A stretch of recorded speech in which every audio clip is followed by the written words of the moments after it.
Well, hello. So today we're going to talk about homeschool routines and deciding a schedule. So, like adults, children feel more confident and secure when their daily activities are really more predictable and familiar, especially for our elementary students. So, a consistent daily schedule really is needed, and especially if it's going to be step by step routines, just so they know what to expect. So, you can look on YouTube and find plenty of videos that homeschool moms have made, just kind of showing an example of their schedule. So for homeschool families, how many hours are required? That's always the big question. And it really depends on your state. So in my state in Georgia, it's 4 to 5 hours a day. But then in a state like Oklahoma, it's 6 hours. So you do need to go to your state Department of Education and find out the exact hours that they recommend. That's a recommendation, of course, that you should have. So, in a regular school day, if you were to imagine going to school, if your child was at school, you've got to think about all the time that is taken out for class changes, snack time, lunch, recess. So, the time at home, that's why it's shorter than in the school system. So, here is a typical elementary schedule on a school campus, just so you have an idea from a teacher's point of view what it's like. So we're going to start around 8:15. By that time, we've had the announcements and we've put up our book bags and things like that.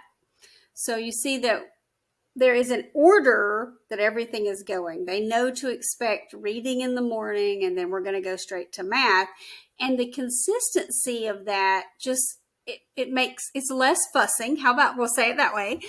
They know what to expect. So whenever it's at a certain time, 9 o'clock, when I say, "All right, let's put the books up," you don't hear. I mean, of course, the first couple of weeks, but you don't hear the ah. They know that at 9 o'clock we're going to start math. And so a lot of times I will have homeschool parents come to me and say, you know, everyone's fussing. They don't want to start math at first of the morning, and they don't want to switch over from reading. They're really having a good time reading. And usually when I ask questions like, well, do you do the same thing each day? They will say, well, no, our breakfast ran over, so we decided to do social studies first this day. So really the consistency is where you will take away, especially if there's lots of siblings, a lot of the fussing and things like that. If you just know this is exactly what's going to happen at this time, and being consistent about it really helps and takes away a lot of the frustration, and it will make the day easier for you. And I'm talking as a teacher and a homeschool mom. So I'm trying to give both views for you. So here is a typical elementary schedule for homeschoolers. And so this is for your younger elementary. This is just an example to help you out. So 8 to 8:10 pledges, if you'd like to do pledges, talk about the weather outside. You may have a chart where you've cut out clouds or raindrops, and maybe in the top left corner of your dry erase board, they're going to Velcro down what the weather's like for the day. So they're involved in noticing the weather. That's a good part of elementary school, is learning the weather.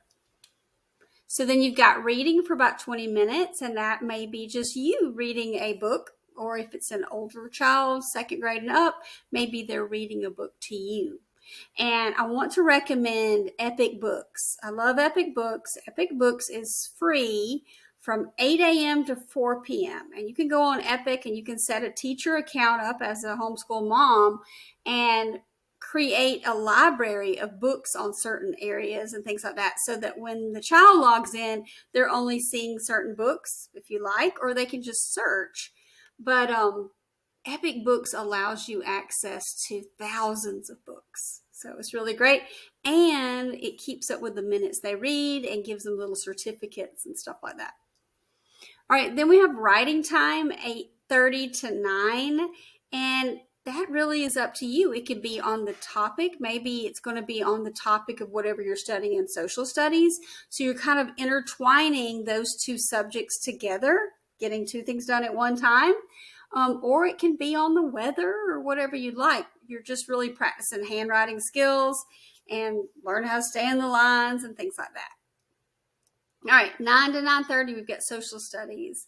And again, you'll need to look on your state Department of Education website, look under standards, and it tells you what to teach. And so I know a lot of times parents are like, what is a standard? So as a teacher, that's what we go to college for, is to learn the different standards for each grade level. And so it tells you what you have to teach in that grade period. And while we're in college, we're learning unique ways to teach it.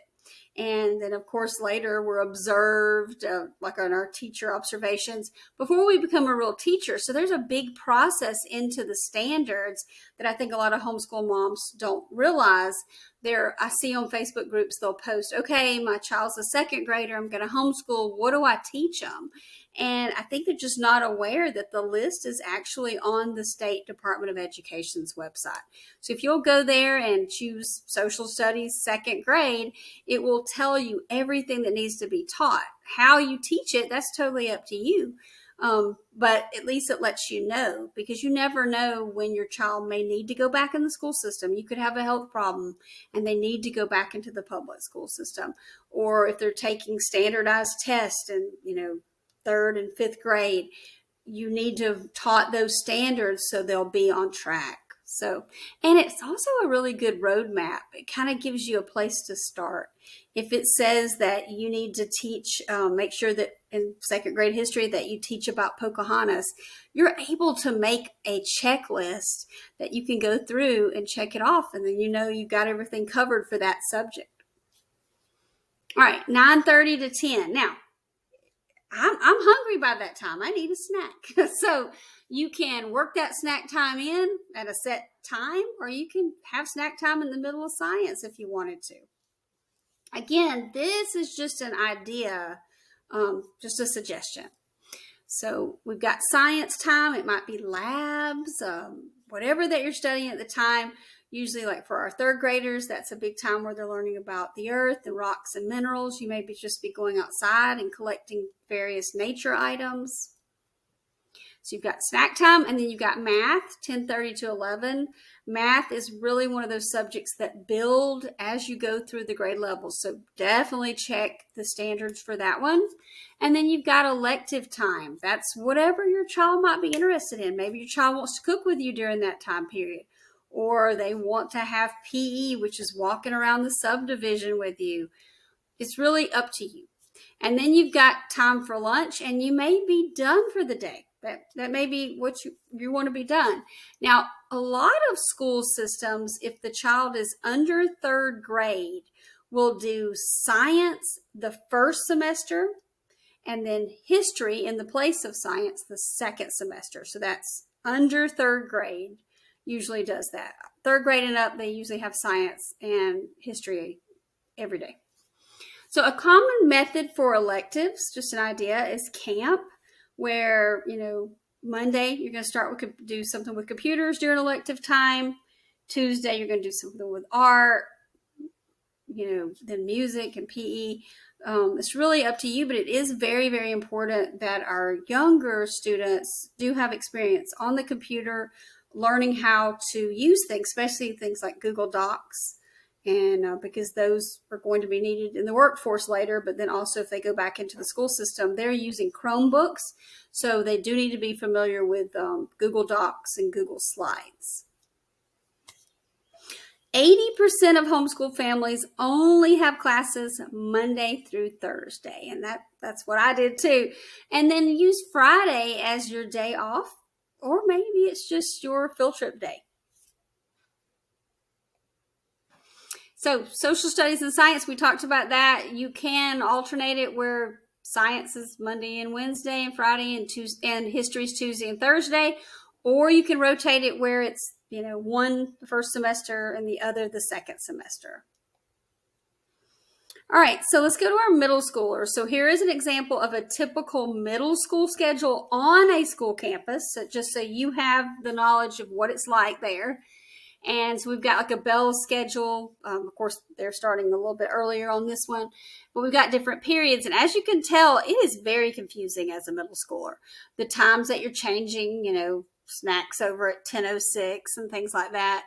But this is a typical schedule, and usually it's weird like this because they're trying to change classes. So usually in elementary school, they are not changing classes, but middle schoolers are changing classes every class period, and they're trying to keep students from being in the halls together. And so that's why you'll see these weird times like changing at 9:19 and things like that. Here's a sample homeschool middle school schedule. So notice that it's starting at 9 o'clock in the morning. Why is that? Because middle schoolers like to sleep. So yes, they do.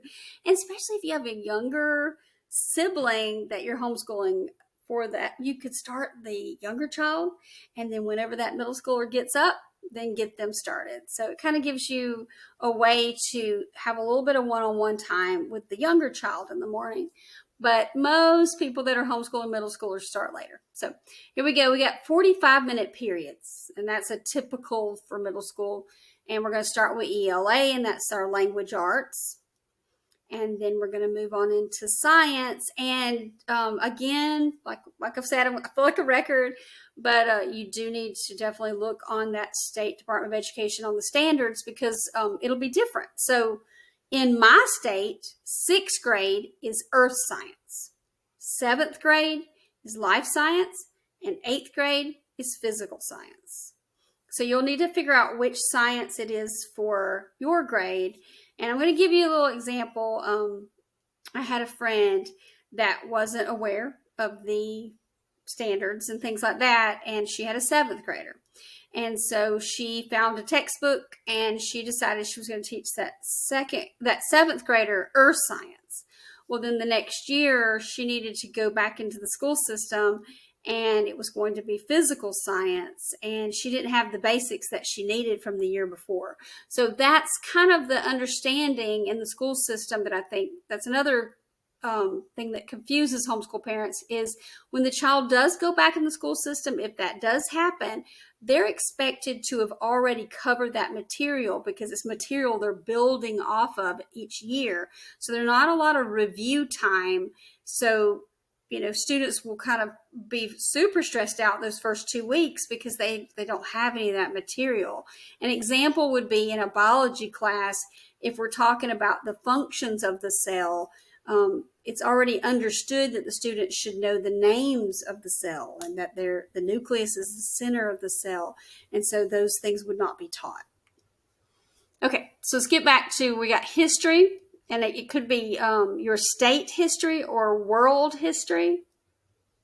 We got lunch, and we got math. And so in my state, 7th grade is pre-algebra, 8th grade is algebra, 9th grade is geometry, 10th grade is algebra 2, and then you can do trig or pre-calculus that senior year if you like, or a consumer math credit.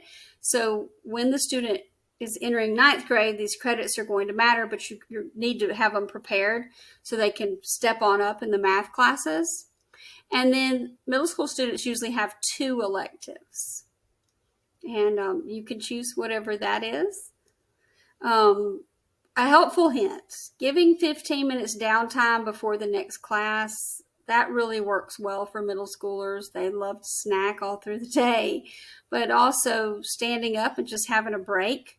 Sometimes that's called a brain break in the school system, where we'll play music over the speaker and the students can just kind of stand up and get the wiggles out, and just a little time for social hour.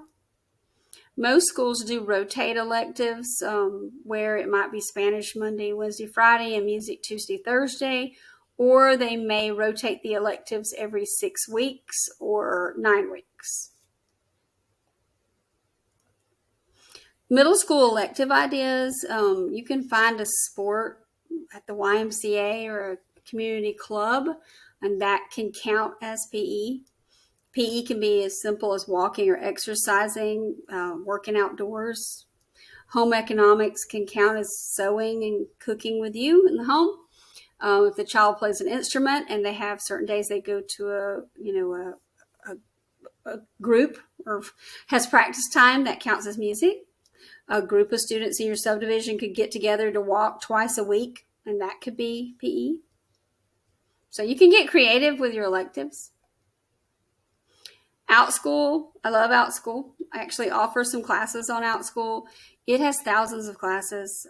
They're offered in various ways. They can be a one-time live class. So, for example, if your child loves learning about frogs, you could go on Outschool and search for frogs and literally find a class about frogs or drawing frogs.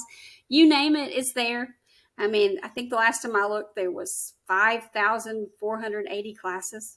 It's unbelievable, the options, and they're usually between $8 and $10 a class. It's crazy. So definitely look for classes on Outschool. They also have daily core classes. So let's just say that you just really don't feel comfortable teaching your child math. That is just not your strong suit. You can look on Outschool and find certified teachers like me, for example, that could teach the whole semester at a certain time. Or you could choose a flex class. And flex classes on Outschool, I think, is the best thing I've heard of, really. Flex classes means that it is a pre-recorded lesson from a teacher, and that's really great because that means whenever the child is ready for that science or math lesson, they can sit down and put all their focus into it and watch that video, and they're still interacting on the Outschool wall and turning in assignments, but really, it's just really convenient, especially if you're a homeschool family that travels, if you're RV or whatever it is that you do that just, may stop that time being able to take live classes. This is just really a great option. They also have groups. If your child is interested in a certain group, like bird watching or whatever, they can go on there and have little bitty posts that they respond to and little trivia questions. And they also have social hours where teachers set up a Zoom where students can just come and talk. And they might decide a certain topic. Maybe they're going to talk about Civil War that day, and it'll be posted what the topic is. And if they want to join, they can. If they don't have to join that day. But those are the ongoing classes that are on Outschool. There is my referral link if you need it, or you can put in Jennifer Collins on Outschool and message me, and I can send you the coupon for that too. All right, so here is our sample homeschool schedule. So you can see again, we've got 45-minute periods. We're going to start with that ELA, and we've got science. And if it's a high school, just giving you examples again from my state. In my state, 9th grade is biology. And then 10th grade is usually anatomy. 11th grade is chemistry, and then 12th grade can be a few different options. It could be forensics, marine biology. There's a couple of different options for that 12th grade year, so you would need to look and check on that. For history, it could be your state history again, or world history, ancient history. There's a lot of different options. But again, these are the credits that count towards the high school diploma. So you have to definitely make sure that you've met all of those credits. You're going to need to complete between 9th and 12th grade 4 units of science, 4 units of history, and things like that. Then we've got the math, and we've talked about the Algebra 1, Algebra 2, geometry, trig, and things like that. And then they're usually taught a foreign language. They need to have 2 years of a foreign language. You could pick that foreign language out if you like, and there is a lot of options online for that on Outschool also, but a lot of private teachers that will teach various languages. It could be Latin, Chinese, German. I mean, the options are limited. You can also put sign language in too. They usually take 2 electives. That can be, every 6 weeks, 9 weeks, or semester. I also want to just make sure that you're aware of dual enrollment. And what dual enrollment is, your child can take a class at a local college and it counts as high school credit and college credit, and it's usually free. So it's just the basic classes that anyone would take. So for example, my daughter did dual enrollment at a local college, and it was her 10th grade year, and she took English 101 at the college online. You can go to the college, but most of the time it's online for homeschoolers. And that counted as her 10th grade, a full year. So she took one semester of English 101, and it counted as a full year of 10th grade English. And so it's one way that students can finish classes earlier, but then I also get college credit for free. So definitely look into dual enrollment. What I have found out, and this is discouraging to me, is that a lot of high schools are not advertising dual enrollment. And the reason why is they get a supplement for each child that attends the high school.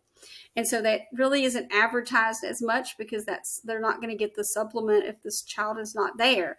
My daughter went to school for 2 class periods and then she left for the rest of the day. So then they would get half of the supplement for her. But I have noticed that a lot of homeschool parents have said that they've pulled their child out of the school system and they never have even heard of dual enrollment before. And then when they call and asked about it, they're not getting information. So if you are interested in dual enrollment, what you have to do is look on the local college websites. So all of the colleges have a page that will be on dual enrollment, or call the college and ask them what their dual enrollment requirements are. Usually students have to have taken the SAT or the ACT. If you haven't taken those, you can actually take them on the college campus, because most of the college campuses have a learning center where students that have learning disabilities go for help or tutoring or whatever, but they also offer testing there too. So ask them about taking the ACT or SAT there on the college campus. And that's usually a great way to take the test, because if you sign up for it at your state level, your child could be in a room with 30 other people, but if they go to a testing center at the college, they may be the only one there with one of the instructors. It's just quieter and it's just easier. So.